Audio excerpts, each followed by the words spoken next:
Je suis photographe pro, je shoot avec un Sony à plusieurs milliers d'euros. Un excellent autofocus, 10 images par seconde en rafale. Et depuis un an, il y a un appareil que j'emmène partout qui date de 1985. Il fait tout ce que le Sony ne fait pas. Mise au point manuelle, pas d'écran, pas d'excellente performance en basse lumière. Chaque erreur coûte très cher. Pourtant, j'arrive plus à m'en passer. Il y a un an, je pensais tester l'argentique par curiosité et faire une ou deux pellicules comme ça, mais je pensais que ça allait vite me saouler. Pourtant, ça a complètement changé ma manière de prendre des photos. Il y a même un moment où un de mes clients a préféré mes photos argentiques à mes photos au vrai boîtier professionnel. Je te le raconte dans cette vidéo. Et je vais te faire un petit retour d'expérience du passage à l'argentique. Revenons un an en arrière. Je shoot au numérique depuis des années. Du lifestyle, des entrepreneurs, de la mode, du sport. Sur du matériel qui est factuellement ultra performant, avec un excellent piqué, excellent autofocus, excellente montée en ISO. Tu es là, Jarvis? À votre service, monsieur. Déclenche l'alerte visuelle. Ok. Importe les préférences de mon interface. Tout de suite, monsieur. Et j'avais cette question qui me trottait dans la tête, c'est qu'est-ce que ça va donner si un jour j'essaie de shooter une pellicule? Est-ce que je vais rater tous mes focus parce que je sais pas faire un bon focus manuel? Est-ce que je vais surexposer, sous-exposer toutes mes pellicules parce que je ne sais pas comment régler un argentique? Plein de questions auxquelles j'avais pas de réponse, donc j'ai préféré tester par moi-même. Du coup, on m'a légué un vieil appareil argentique qui date de 1985, qui est un Olympus OM40, ici présent. Et pour te situer un peu la valeur qu'il avait à l'époque, en comptant l'inflation, aussi le changement des monnaies, il valait à peu près le prix d'un bon iPhone aujourd'hui. C'était pas un jouet, c'était pas non plus le meilleur boîtier pro pour l'époque. Et la première fois où je l'ai pris en main, j'ai rien compris. Mais vraiment rien du tout. Franchement. Couleur or qui se présente au-dessus de la voiture. Et là, le camionneur il dit waouh, qu'est-ce que c'est que ce truc là? Tu sais, j'étais un peu comme ça à le toucher, comme ça de l'extérieur, je comprenais rien. Je tournais les molettes, j'appuyais partout, je savais pas comment changer une pellicule. Et en plus, il datait, donc il avait pas de piles, et je savais pas qu'il y avait des piles dans ces trucs. Donc finalement, ça commençait très mal. Alors j'ai fait vraiment le truc le plus simple du monde. Je suis allé dans une boutique photo près de chez moi, qui s'appelle Nation Photo, et je leur ai demandé de m'expliquer. Et si tu débutes, c'est mon premier vrai conseil. Va voir un vendeur dans la vraie vie. C'est là où tu vas avoir les meilleures infos sur l'argentique. Parce que là, je comprends vraiment rien. Vous voulez que je vous le donne? Tenez. Bonjour Mino. Alors tu débutes la photo? Comme ça, il va prendre 5-10 minutes avec toi pour t'expliquer comment changer une pellicule, comment changer des piles. Et ça vaut vraiment 2-3 heures de tuto YouTube, crois-moi. Mais écoute, c'est tout simple. Ici, tu vas mettre la pellicule. Ici, il y a la courroie de distribution. Ici, il y a le filtre à huile. Un diesel, un lait 8. Ah, c'est fiable comme machine. Bon, je te rajoute une petite pellicule. Donc à Paris, je te recommande Nation Photo qui sont pas mal. Récemment, j'ai découvert une boutique que je préfère encore qui s'appelle Photophile à Vincennes. Mais en tout cas, va voir des humains. Donc ils m'ont montré comment ça fonctionnait. Je leur ai acheté des piles, une pellicule 200 ISO de chez eux. Et tu reviendras pour le développement, Mino. Bon bah, merci, je pense que j'ai compris. Donc attendez, c'est là le levier de vitesse. Et j'étais parti pour l'aventure. Le boîtier que j'ai a un mode semi-automatique. Ça veut dire que je règle uniquement mon ouverture ici, sur une petite bague qui est sur le haut de l'objectif. Et ensuite, il fait le reste. Donc il règle sa vitesse d'exposition. Et c'est tout. Parce qu'au final, les ISO sont fixes. C'est pas des ISO variables comme sur un numérique. Donc tu as beaucoup moins de latitude. Et finalement, quand tu prends un peu en main l'appareil, ça se shoot bien. Pour les premières photos, je voulais pas aller trop loin en dehors de ma zone de confort. Je suis allé juste dans mon environnement naturel autour de chez moi. Je suis aussi allé plus dans le 13e arrondissement vers ma salle de sport. Et là, première claque. Chaque photo compte. Au numérique, j'ai vraiment une tendance, et c'est une de mes grandes forces, à tester énormément d'angles et de perspectives. Donc je shoot comme ci, comme ça, avec tel zoom, en utilisant tel élément en premier plan. Après, je trie. Ici, t'as 36 poses, pas une de plus. Et ça m'a appris des compétences que j'ai même transférées à mes shootings pro au numérique. Parce qu'ici, tu dois apprendre à faire des vrais choix. Choisir ton cadrage avec précision et en l'assumant réellement. T'as pas la possibilité de te reprendre plusieurs fois sur un cadrage ou d'hésiter. Et ça t'oblige à avoir une certaine discipline dans tes choix et un certain courage aussi dans tes choix. Et cette discipline, j'ai pu la transférer au numérique. Alors attention, je reste toujours quelqu'un qui shoot beaucoup au numérique parce que j'adore ce confort. Mais j'ai appris aussi à faire certains shootings où je shoot beaucoup moins du coup parce que j'ai cet œil et cette discipline qui me vient de l'argentique. La mise au point aussi, il fallait la gérer à la main et ça force à ralentir et à vraiment beaucoup plus s'appliquer sur la précision de notre mise au point.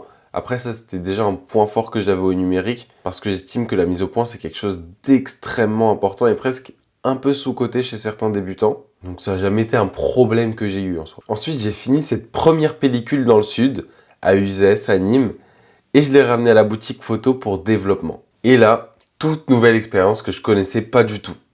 L'attente. Au numérique, ça m'arrive souvent de rentrer de shooting à 1h du matin, 2h du matin. J'ai un réflexe, je prends ma carte SD, je la mets dans l'ordi et je regarde mes photos. Je check tout de manière instantanée. Là, j'ai dû attendre presque une semaine pour avoir mes photos. Et comme j'ai shooté la pellicule sur une semaine, ça veut dire que j'ai attendu 2 semaines pour voir mes premières photos à l'argentique. Et aussi frustrant que ça paraisse, il y a quand même un côté super satisfaisant. Tu laisses ton cerveau se reposer, penser à autre chose, se détacher des images que tu as prises. Et ensuite, tu découvres tes images telles qu'elles sont. Il n'y a pas autant de latitude de retouche que sur un RAW. Donc, tu apprécies juste ce que tu as déjà fait.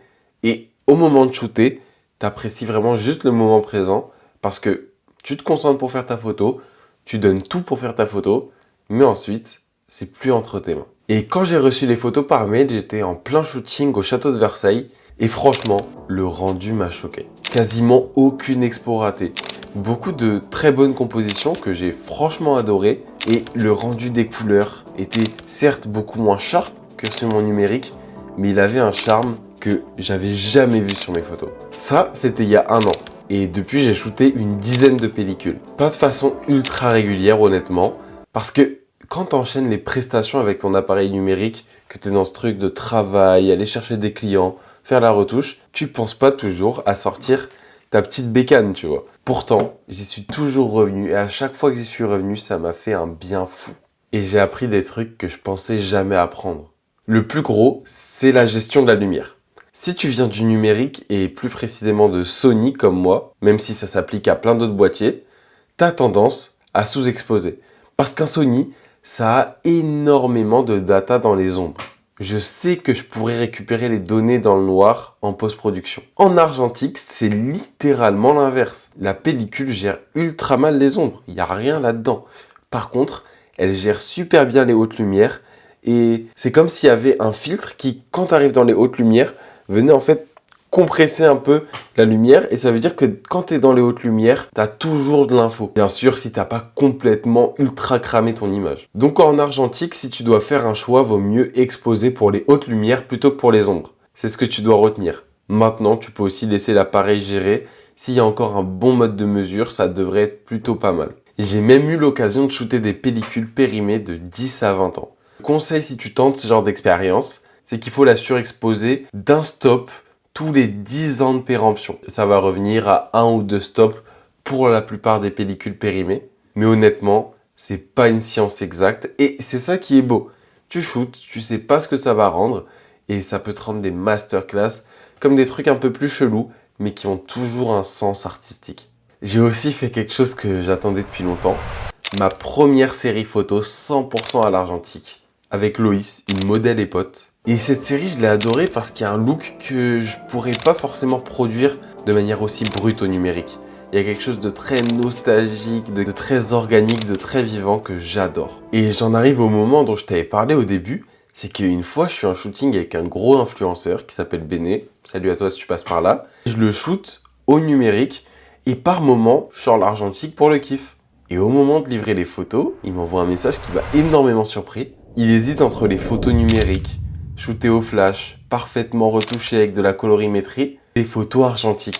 Parce qu'elles ont un look tellement pur qu'il y avait un côté brut qui s'en dégageait qui était impossible à reproduire au numérique. Surtout qu'en plus, c'était une pellicule périmée de 20 ans. Et un client qui hésite à choisir entre des photos numériques prises avec un boîtier moderne et un argentique qui a plus de 30 ans, ça m'a prouvé que c'était pas juste une petite lubie de geek photographe, mais que ça avait un vrai sens de faire des photos à l'argentique.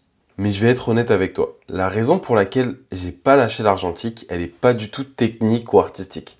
L'argentique, ça m'a reconnecté avec ce qui m'a fait commencer la photo. Cette espèce de thérapie personnelle.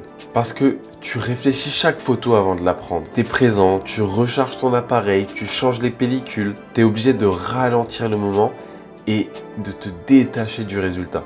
Et quand on est photographe pro dans un monde où tout va trop vite, où on est exposé sur les réseaux sociaux, le fait de se détacher du résultat et de laisser les choses ralentir, c'est devenu presque méditatif. Mission accomplished. Yeah, those aren't our guys. Et ça m'a ramené à mes premiers battements d'ailes dans la photo, où j'étais au skatepark avec un petit Huawei ou avec mon premier appareil photo, sans aucune pression, avec juste de la curiosité. Et puis soyons honnêtes, ça a quand même un style de fou quoi. Enfin, ça revient à la mode, c'est pour une bonne raison. Alors, où j'en suis 1 an après l'argentique? Pour mes prestations pro où j'ai une obligation de résultat, je shooterai toujours au numérique. Je peux pas me permettre d'avoir que 36 poses et de devoir attendre le développement et d'avoir même un peu de mystère sur le rendu qu'auront les photos. À part si c'est une volonté que le client me demande avant la prestation. Mais au quotidien, au lieu d'avoir toujours un iPhone pour prendre des photos ou de devoir prendre un gros boîtier numérique, j'ai toujours mon petit argentique léger en backup pour prendre des photos, capturer des instants et ne plus être dans cette démarche où je vais être obligé d'exporter les photos, retoucher, réexporter dans les bons paramètres pour pas avoir la compression d'Instagram. Et si t'as jamais essayé l'argentique, je peux te donner 2 petits conseils. Premièrement, ne t'attache pas trop à l'appareil que tu prends.